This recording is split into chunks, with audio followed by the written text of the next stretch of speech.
another story. Breaking the silence, navigating postpartum depression in men. Hello, gentlemen, and welcome to an episode of Health Talks. I'm your host, Chithra Mathew, and today we have an important and often overlooked topic to discuss: postpartum depression in men.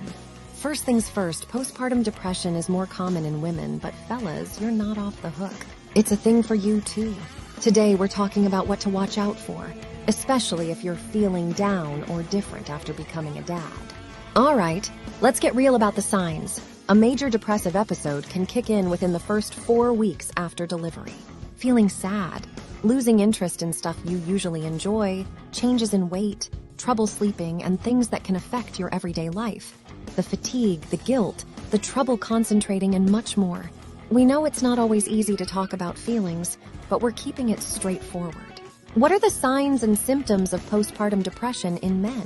How can you recognize it in yourself or a buddy? We're getting into the nitty-gritty.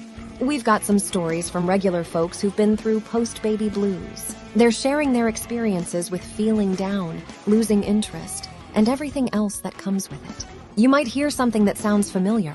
Alex loved children. Since his wife Emily conceived, he'd heard one thing over and over from people: "You're going to make such a good father someday." He had been excited when his wife became pregnant and gave birth, but things didn't go as he expected after the birth of the baby. For Alex, the moment of dread came when he imagined he had shaken his baby. It was 2022 and his son was 2 weeks old. He had put him down on a mat, maybe slightly rougher than I should have, says Alex. At the time, unable to think straight, he was convinced he'd done worse. As a college grad, he knew shaking a baby could cause brain injury, even death. He was horrified. Alex's anger and frustration had been building since his son's birth. Like many newborns, the baby took time to adjust to the outside world. But to Alex, it seemed like he cried constantly. "I took it personally, like I'm failing, I'm not doing my job here," he says. "I also started feeling like it was directed at me, that my son was crying because he did not like me." One day, Emily noticed changes in Alex. He withdrew from family gatherings, struggled to concentrate at work, and his once hearty appetite diminished. Alex's mood swings became more apparent, and he found himself caught in a cycle of guilt and worthlessness. Recognizing that something wasn't right, Alex mustered the courage to confide in a close friend, Mark, who had been through a similar experience. Mark encouraged Alex to reach out to a mental health professional who specializes in postpartum depression in men. Through therapy, Alex began unraveling the complexities of his emotions. He learned that postpartum depression in men is more common than society acknowledges, and seeking help is a sign of strength, not weakness. The therapist guided him in developing coping strategies and connecting with a support network. As weeks passed, Alex started to notice a shift.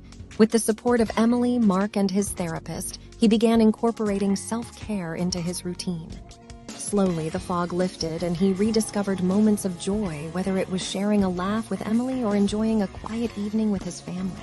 Alex's journey through postpartum depression was a challenging one, but it's a journey that led to resilience, understanding, and a newfound appreciation for the strength it takes to be a father. His story is a reminder that even in the darkest moments, there is always a path to healing and hope. Now, you might be wondering why a father's depression matters. Well, research shows that paternal postpartum depression can negatively affect infant care and bonding, is stressful to the family unit, and has been linked to later child behavior problems such as conduct and emotional disorders, much more. Now, you might ask why men get depressed when his wife is the one who gives birth. Dr. Phil talks about the surprising link between increased estrogen levels in new fathers and more engaged paternal parenting behaviors. Research studies shed light on how hormones, particularly estrogen, play a role in shaping the way dads interact with their little ones. But it's not just estrogen stealing the spotlight. Join me as we unravel the stories behind cortisol, vasopressin, and prolactin. These hormones seem to be the unsung heroes in the narrative of paternal involvement and parent-infant attachment. Now, here's the twist in the tale.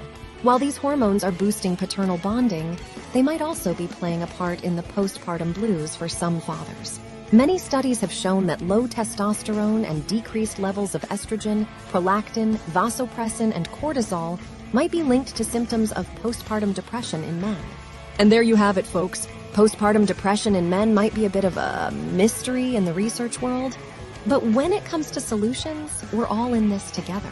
Whether it's talk therapy, antidepressants, or just acknowledging the emotional roller coaster, the key is finding what works for you. Mostly, guys seem to lean towards therapy rather than pills. And let's not forget the importance of involving both parents, getting educated, and employers stepping up with support like paid paternity leave. Thank you for joining us on Health Talk. We'll be back with more insightful discussions. Until next time, take care and stay healthy.